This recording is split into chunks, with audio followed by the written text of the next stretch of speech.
নমস্কার, বাসন্তী kitchen and village food থেকে সবাইকে স্বাগত জানিয়ে আজকের আমি বানিয়ে দেখাচ্ছি আপনাদেরকে আম কাসুন্দি। এই আম কাসুন্দিটা কোনো রকম মুখরোচক খাবার বা যে কোনো জিনিসেই এই আম কাসুন্দিটা আপনারা খেতে পারেন, তাহলে খুবই সুস্বাদু লাগে। তো এই আম কাসুন্দিটা কীভাবে বানাতে হয় বা কিভাবে বানাচ্ছি আপনারা দেখতে থাকুন, তাহলে অবশ্যই বাড়িতে বানিয়ে নিতে পারবেন। আর দোকান থেকে কিনে খেতে হবে না, বানিয়ে সারা বছর আপনারা সংগ্রহ করে রেখে দিতে পারেন 1 বছরের জন্য। তো তাহলে আপনারা দেখতে থাকুন আমি কিভাবে বানাচ্ছি। তো প্রথমেই আম কাসুন্দিটা বানানোর জন্য আমি কয়েকটা আম নিয়ে নিয়েছি, আর সবথেকে বেশি টকওয়ালা আমটাই এই কাসুন্দির জন্য ভালো হয়। তো দেখুন আমি এই রকম সাইজের নিয়ে নিয়েছি। তো এরপর এই আমটাকে আমি বেশ ভালোভাবে জল দিয়ে ধুয়ে নিচ্ছি। তার জন্য একটা পাত্র নিয়ে নিয়েছি, আর পাত্রের মধ্যে আমের ঝুড়িটা রেখে দিচ্ছি। দিয়ে আমি অল্প অল্প জল দিয়ে আমের গাটা বেশ ভালোভাবে ধুয়ে নিচ্ছি। তো দেখুন আমটাকে বেশ ভালোভাবে ধোয়া হয়ে গেছে। এরপর আমি জলটাকে বেশ ভালোভাবে ঝরিয়ে নেব। তো এরপর একটা বটি নিয়ে নিয়েছি, আপনারা চাইলে ছুরির সাহায্যেও কাটতে পারেন, পিলারের সাহায্যে ছালটাকে ছাড়িয়ে নিতে পারেন। তো আমি বটি দিয়েই কেটে আপনাদেরকে দেখাচ্ছি। আর আমের ছালটা বেশ ভালোভাবেই ছাড়িয়ে নিতে হবে, সবুজ অংশটা যাতে না থাকে সেই রকমভাবে আপনারা আমটা ছাড়াবেন।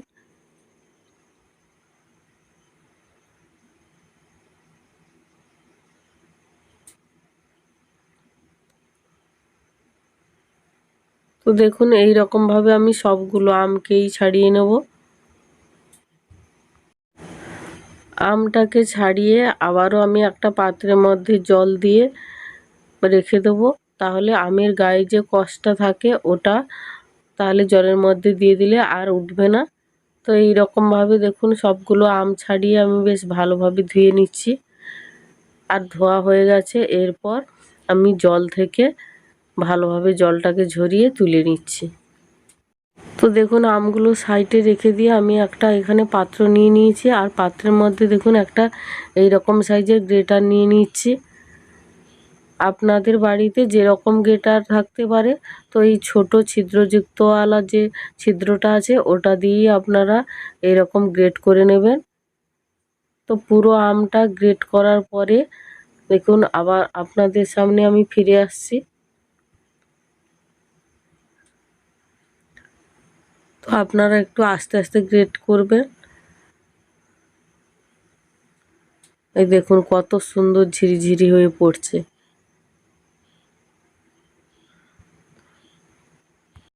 তো দেখুন সবগুলো আম গ্রেট করা হয়ে গেছে। এরপর এই আমের মধ্যে আমি পরিমাণ মতো লবণ দিয়ে মাখিয়ে আমি সাইডে কিছু সময়ের জন্য রেখে দেবো। তো এই রকম হাত দিয়ে বেশ ভালোভাবে মাখিয়ে নিচ্ছি। এর জল বেরিয়ে যেতে পারে, তো কোনো অসুবিধা নেই, জল বেরিয়ে গেলে জলটাও কাজে লেগে যাবে। এরপর যেটা লাগছে মেন উপকরণ কালো সর্ষে। তো এখানে আমি কালো সর্ষে 200 গ্রামের মতো নিয়ে নিয়েছি, আর 100 গ্রামের মতো সাদা সর্ষে নিয়ে নিয়েছি দেখুন। তো এখানে সর্ষেটা অবশ্যই লাগবে আম কাসুন্দিটা বানাতে গেলে। তো আমাদের বাড়িরই সর্ষে, তো এই সর্ষেটাকে আমি ভালোভাবে ঝেড়ে ধুয়ে রোদে দিয়ে পরিষ্কার করে রেখে দিয়েছিলাম।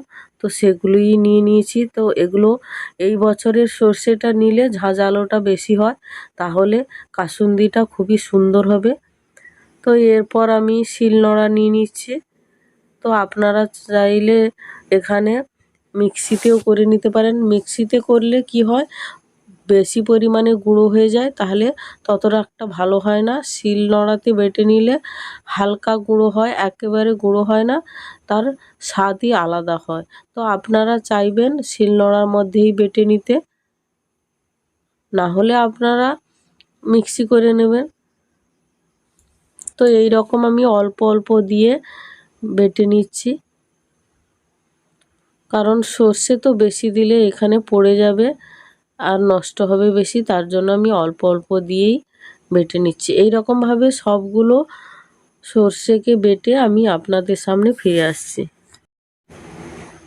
তো দেখুন এদিকে সর্ষেটা বাটা হয়ে গেছে। এরপর আমের মধ্যে যে আমি নুন লবণ মাখিয়ে রেখে দিয়েছিলাম সেটা অল্প জল বেরিয়ে গেছে। তো এরপর একটা বড় পাত্র নিয়ে নিয়েছি। বড় পাত্রের মধ্যে সেই আমটাকে আমি দিয়ে দিচ্ছি। দেখুন পুরো আমটাকেই দিয়ে দিচ্ছি। তো পুরো আমটা দেওয়া হয়ে গেছে। এরপর আমি দিয়ে দিচ্ছি এখানে হাফ চামচের মতো হলুদ দিয়ে দিচ্ছি। তারপর দিয়ে দিচ্ছি 1 চামচের মতো লঙ্কার গুঁড়ো দিয়ে দিলাম। এরপর দিয়ে দিচ্ছি 1 চামচের মতো লবণ আর দিয়ে দিচ্ছি 1 চামচের মতো চিনি। তো এখানে চিনিটা আপনারা দিতে পারেন নাও দিতে পারেন, চিনিটা দিলে আরও টেস্টটা দ্বিগুণ হয়, খেতে আরও ভালো লাগবে। তো সবগুলো উপকরণ আমি আমের সঙ্গে মিশিয়ে নিচ্ছি। দেখুন তো সব কিছু দেওয়ার পর এরকম হাত দিয়ে মেশাতে মেশাতে এর কালারটা পুরো চেঞ্জ হয়ে যাবে। তো আপনারা দেখতে থাকুন, তাহলে অবশ্যই বুঝতে পারবেন। দেখুন মেশানোর পরে কালারটা কি সুন্দর হয়েছে। তো আপনারা পুরো ভিডিওটা দেখতে থাকবেন, তাহলে অবশ্যই বুঝতে পারবেন কিভাবে রাখলে নষ্ট হবে না। সেটা আমি সম্পূর্ণ শেষের দিকে বলে দেবো, আপনারা পুরো ভিডিওটা অবশ্যই দেখবেন। তো এরপর বেটে রাখা সর্ষেটাকে আমি অল্প অল্প দিয়ে দিচ্ছি। দেখুন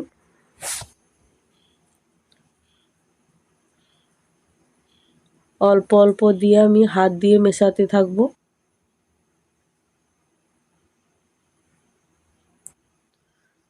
তো এই রকম করে সর্ষেটা অল্প অল্প দিতে থাকবো আর মেশাতে থাকবো। তো দেখুন ধীরে ধীরে কালারটা কতটা চেঞ্জ হয়ে গেছে। এরপর আমি এখানে 2-3 টেবিল চামচের মতো তেল দেবো। তো তেল আরও লাগবে কিন্তু আমি পরে দেবো। এই তেলটা দিয়ে আমি আবারও হাত দিয়ে বেশ ভালোভাবে মাখিয়ে নেব। দেখুন কাসুন্দির কালারটা কত সুন্দর এসেছে।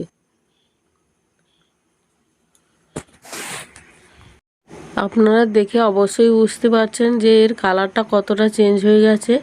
এরপর যেটা লাগছে এই রকম কাঁচের জার একটা নিতে হবে। কাঁচের জারে রাখলে এই কাসুন্দিটা খুবই ভালো থাকবে। তো আমি ঢাকনাটা খুলে নিলাম। এটা আগে থেকে আমি রোদ দিয়ে ভালোভাবে শুকনো করে রেখেছি জারটা ধুয়ে। এরপর সমস্ত কাসুন্দিগুলো এই জারের মধ্যে আমি ভরে নিচ্ছি। দেখুন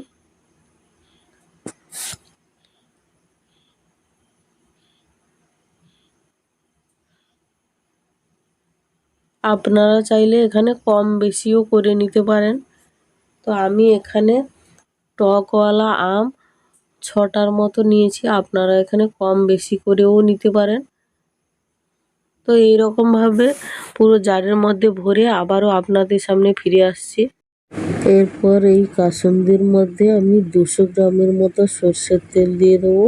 এখানে তেলটা কোনো গরম করা নেই, খাঁটি ঝাঁঝালো সর্ষের তেলটা দিলে কাসুন্দির স্বাদটা খুবই সুন্দর হয়। এরপর এই কাসুন্দির মধ্যে আমি তেলটাকে বেশ ভালোভাবে মিশিয়ে নেব। আর আপনারা খুব সাবধানে মেশাবেন, যেহেতু কাঁচের জার, নাহলে ভেঙে যাবে। তো আস্তে আস্তে করে বেশ ভালোভাবেই মিশিয়ে নিতে হবে। দেখুন খুব সুন্দর করে মেশানো হয়ে গেছে। এরপরের কালারটা দেখুন, আপনারা দেখে অবশ্যই বুঝতে পারছেন।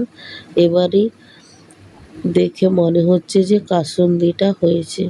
তো এই কাসুন্দিটাকে আপনারা রোদের মধ্যে 6-7 দিন রেখে দেবেন। দিলে দেখবেন কাসুন্দিটা খেতে পারবেন এবং কালারটা আরও দুর্দান্ত আসবেন, বা 1 বছর সংগ্রহ করে রাখতে পারবেন। এরপর আমি ঢাকনা দিয়ে এরকম আঁটিয়ে রেখে দেবো। আর আপনারা যখন রোদের মধ্যে দেবেন ঢাকনাটা একেবারে খুলে দিতে হবে না, ঠিক হালকা খুললেই হবে। যদি আমার এই রেসিপিটা ভালো লেগে থাকে লাইক কমেন্ট শেয়ার করবেন এবং সাবস্ক্রাইব করে আমার পাশে থাকবেন।